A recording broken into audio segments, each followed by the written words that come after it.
中美元首北京时间周四晚间通话，这是全球媒体关注的焦点。今天外交部发言人在应询时确认，中方将及时发布相关消息。那您对此有何前瞻？好的，主持人。那么按照外交部记者会的文字实录今天呢，赵立坚他的回应就是2句话：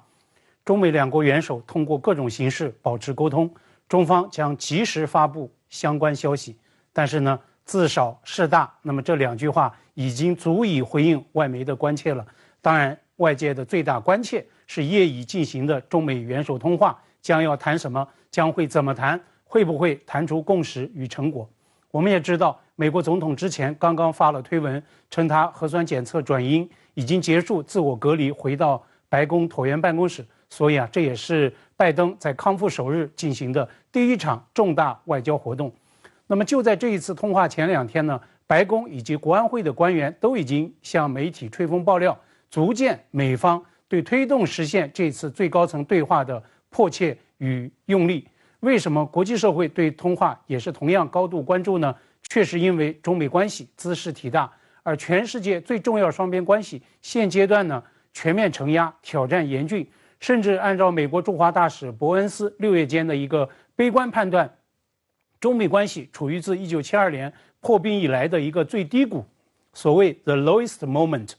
所以现在确实到了两国元首通过直接沟通来为中美关系再度定向把舵，一锤定音的关键时刻。那么中美元首谈什么呢？当然可谈的议题非常之多，从双边到地区乃至全球紧迫议程，包括财经媒体格外关注的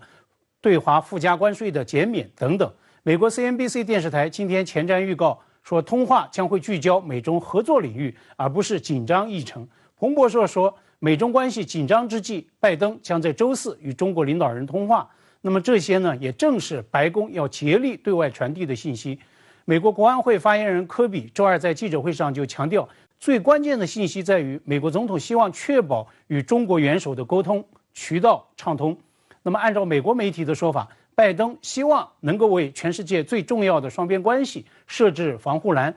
防止分歧升级，管控潜在冲突。那么在我看来，佩洛西的所谓登台图谋就是最危险的防护栏的冲撞行径，美方必须做出有效的拦截。相信拜登会在今天的通话中再次全面完整、明确无误地了解中方在中美关系最重要也是最敏感的涉台问题上的严正立场。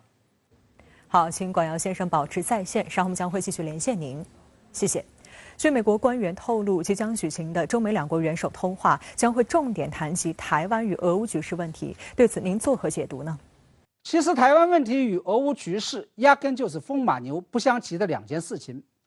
中方也曾经多次表达过，台湾问题与乌克兰问题压根就没有可比性。然而美方硬是在中美两国元首通话的过程当中，将这2件事情给扯在了一起。这也就印证了我早前的一个判断，在当前阶段，美国打台湾牌，尤其是找着佩洛西登岛这件事情，其目的就是要利用台湾问题来要挟与牵制中国，以在俄乌局势上达到他们想要的目的。当然了，这件事情还带给了我们另外一个启示，